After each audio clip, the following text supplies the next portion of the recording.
Hey Bison, welcome to a new edition of First Chapter Fridays with me, Miss Craft, where we preview one chapter from a book in your OMS library. Our fresh pick this week is City Spies by James Ponti. This book is in the mystery genre, which is in the red section. It was a Texas Lone Star book for 2021 and is the first book in the City Spies trilogy. This pick is great if you like fast-paced stories filled with adventure and themes of espionage. Before we read our first chapter, let's look at the blurb for a preview of our pick. Sarah Martinez is a hacker. She recently broke into the New York City foster care system to expose her foster parents as cheats and lawbreakers. However, instead of being hailed as a hero, Sarah finds herself facing years in a juvenile detention facility and banned from using computers for the same stretch of time. Enter Mother, a British spy who not only gets Sarah released from jail, but also offers her a chance to make a home for herself within a secret MI6 agency. Operating out of a base in Scotland, the City Spies are 5 kids from various parts of the world. When they're not attending the local boarding school, they're honing their unique skills, such as sleight of hand, breaking and entering, observation, and explosives. All of these allow them to go to places in the world of espionage where adults can't. Let's get into chapter 1 of this week's pick.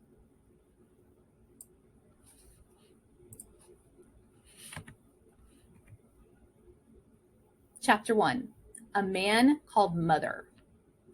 Sarah looked at the water stain on the wall and imagined it was an island. She wasn't sure if that was because it actually looked like one or just because she so desperately wished she were in some tropical paradise far from Brooklyn in this tiny room on the 8th floor of Kings County Family Court. She sat across the table from her public defender, a massive man in a rumpled suit named Randall Stubbs.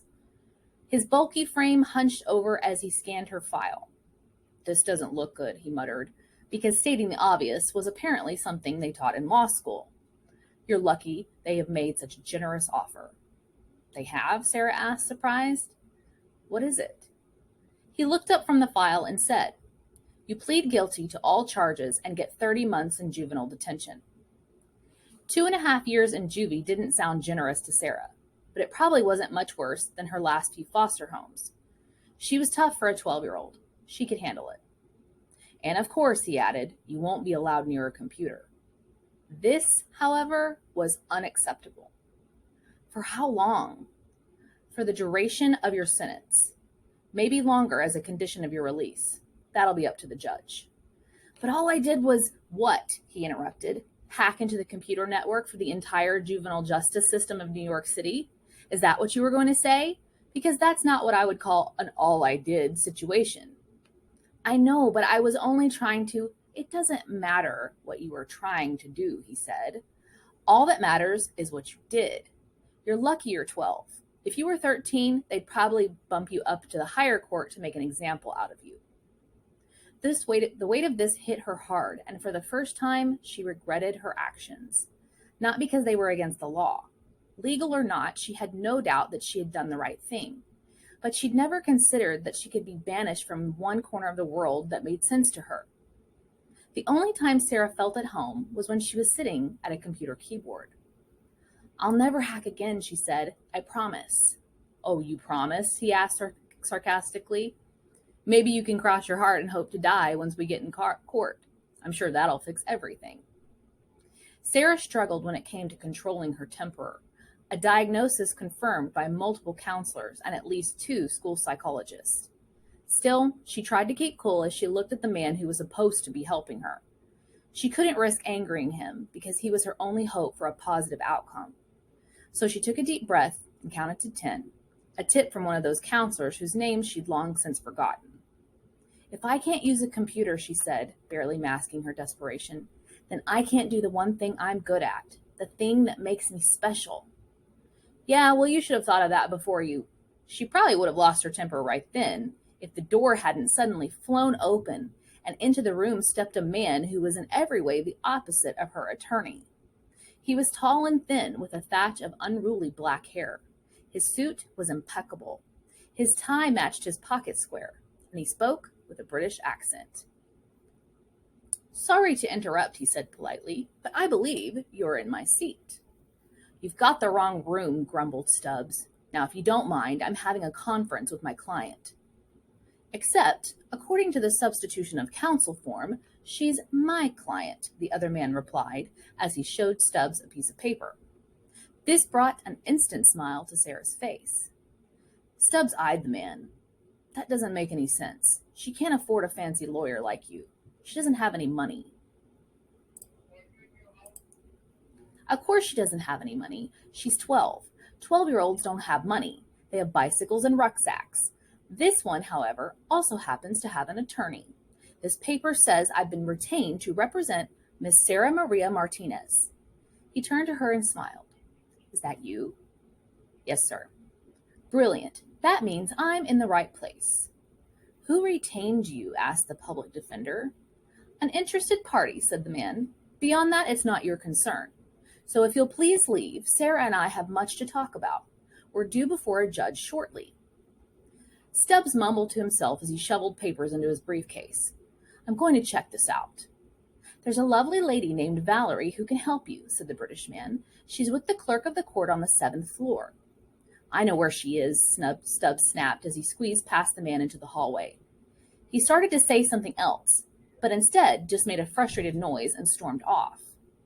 Once Stubbs was gone, the new attorney closed the door and sat across from Sarah. "I've never seen that before," he marveled. He literally left the room in a huff. She had no idea who might have hired an attorney for her, but she was certainly happy with the change. "I've never seen it either." "Now tell me," he said as he popped open the latches of his briefcase. "Is it true? Did you hack into the computers of the city's juvenile justice system?" She hesitated to answer. "You needn't worry. Attorney-client privilege forbids me from telling anyone what you say in here. I just need to know if it's true." She gave a slight nod. "Yes, it's true." "Brilliant," he said with a wink. He pulled a small computer from his briefcase and handed it to her. "I need you to do it again." "Do what again?" she asked. "Hack into the juvenile justice database," he said. "I need you to make me your attorney of record before Mr. Stubbs gets to the 7th floor and checks for himself." "You mean you're not my attorney?" she asked. "Never set foot in law school," he said conspiratorially. "So chop chop. I've got an associate who's going to delay him in the hallway, but you'll only be able to do that for so long." Sarah's head was spinning. She didn't know what to think. "Listen, I don't know who you are, but the court's supposed to assign me a lawyer. A real one." "And then the chap with the mustard stain on his tie is the one it assigned," he replied, shaking his head. "I don't know about you, but I'm not particularly impressed. Over the last 9 years, that same court has assigned you to 6 foster families and 9 schools. It's been one botched job after another with them. What do you say we try something new?" She looked at him and then at the computer. She was tempted, but was also confused. "I don't think—" "What did he say would happen?" he interrupted. "I bet he already worked out the deal with the prosecutor." 2.5 years in juvie, and I'm banned from using a computer." He shook his head. "I can do better than that, even without a law degree." For reasons she didn't fully understand, Sarah believed him. Maybe it was wishful thinking. Maybe it was desperation. Either way, she trusted her gut and started typing. "Excellent," he said. "You probably won't regret this." "Probably?" She raised an eyebrow. "Shouldn't you be trying to build up my confidence?" "Only fools and liars speak with certainty about things beyond their control," he replied. "But I'm optimistic, so I'd rate your chances around 87%. Sarah smiled and continued typing. "What kind of computer is this?" "Bespoke," he answered. "I thought I knew all the computer companies, but I've never heard of that one." "It's not a company," he said. "Bespoke means something has been tailor-made to the specific needs of an individual." "Someone made this for you?" He nodded. "Well, whoever bespoke it really knew what they were doing." "Wait until you see the massive one," he said. "You're going to love it. That is, if we're not both behind bars by the end of the day." Sarah knew computers well, but she'd never seen one like this. It was fast and powerful, and she quickly shredded through the firewall that was supposed to protect the juvenile justice portal. They didn't even fix the back door I used the other day, she said in disbelief. Large institutions move slowly, he said. Hopefully, large attorneys do too. It took her less than 2 minutes to reach the database for attorney assignments. She happily deleted the entry for Randall Stubbs and asked, "What's your name?" "Excellent question," he said as he pulled 3 passports out of his briefcase. "Which sounds best?" He read from the first one. "Corydon St. Vincent Marlborough III." He gave a sour face. "Seems a bit excessive, don't you think?" She nodded. "Yes. We'll pass on that." He read from the next. "Nigel Honeybuns." This one made him snicker. "Honeybuns, I quite like that." He tucked it into his pocket in his briefcase. "I think I'll save that one for another time." "We're kind of in a hurry," she reminded him. Right. Here we go," he said, reading from the last one. "Gerald Anderson. That sounds like a proper barrister. Dull, boring, eminently forgettable, which is exactly what we want. That's my name, Gerald Anderson." He handed her the passport so she could check the spelling as she typed it into the database. "I just click update," she said as she finished, "and we're all set." He flashed a nervous smile and paused to listen. No alarms. He opened the door and leaned out into the hallway. No one rushing in to arrest us. "Very nice work, Sarah. Except now I have an attorney who's never gone to law school." "I've watched a ton of courtroom dramas on the telly," he said. "I can handle an appearance before a judge." "Don't you mean probably?" she replied. He smiled at this. "Right, probably. First, though, I'll need details about the hack." "I'm sure they're all in here," she said, pointing at the file. "This only tells me what you did," he replied. "I want to know the reason." "The lawyer, you know, the one that actually went to law school? He said it didn't matter why I did it." "It may not matter to him. It might not even matter to the judge. But it matters very much to me." She thought about her answer for a moment, trying to come up with the most straightforward way to tell it. She didn't want to get upset. She hated showing emotions in front of anyone. "My most recent foster parents, Leonard and Deborah Clark." "Yeah, them," she said with a sneer. "They like to take in more kids than they have room for because the state pays them by the kid. More kids mean more money, whether they spend it on us or not. No one really checks that. We're crammed into bedrooms that are too small. Rather than give everyone a meal, they put food in the middle of the table so it looks like there's more than there was. They call it family style, which is a joke because they treated us like anything but a family. A new kid named Gabriel came about a month ago. He was scared, sad, lonely. Everything you'd expect from a 5-year-old. He liked me because we were the only Hispanic kids in the house." "You spoke Spanish to him?" "Sometimes," she said, "until they made us stop. Mr. Clark told me, 'You're in America now, so speaking English is something you're going to have to get used to.'" The lawyer shook his head. "And what did you say to that?" "I pointed out that Puerto Rico was already part of America, that I'd spent almost my entire life in Brooklyn, and that if he really wanted to speak English well, he shouldn't end sentences with prepositions." The man laughed. "Cheeky." "I'm not exactly sure what cheeky means, but his cheeks turned red, so I guess so," she replied. "Did you get in trouble?" he asked. She nodded. The humor of the moment was gone. "I could handle his punishment, though. It was Gabriel who couldn't." "Why was Gabriel punished?" She paused and saw him studying her expression. He wanted to watch her eyes as she spoke. "One night he wet his bed," she answered, "and to punish him, they locked him in the hall closet. I could hear him crying. They didn't care. They would have let him cry all night, so I got up and let him out." "And then what happened?" he asked. "Then they locked me in the closet with him, told me I had to learn my place.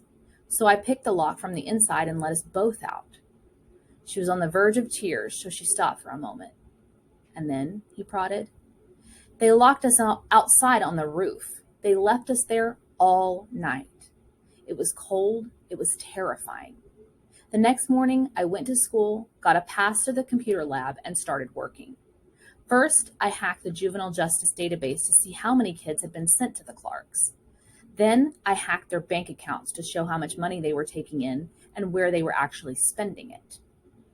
You're not being charged with hacking the bank, he said, flipping through some pages. She grinned. Yeah, they dropped their complaint. I'm pretty sure they don't want the world to find out that a 12-year-old girl beat their security system. Nice, he said.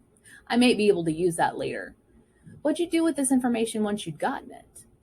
I sent everything to my social worker, she said. And you know how stupid I am? When I saw the police coming up to the house, I thought they were going to arrest the two of them. For about 45 seconds, I was happy. But they arrested you instead? She nodded.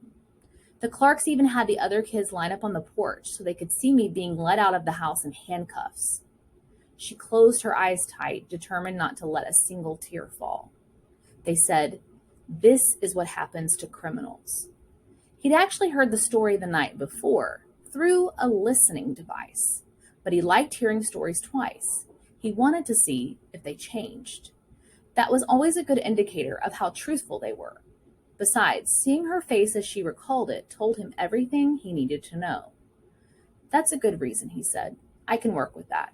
I can make this a lot better. Don't you mean probably? She asked.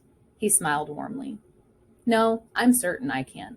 But I'll need you to do something difficult. Something the reports in this file say you're completely incapable of. What's that? She asked.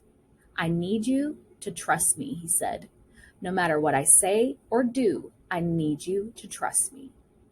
How can I trust you? She asked. I don't even know your name.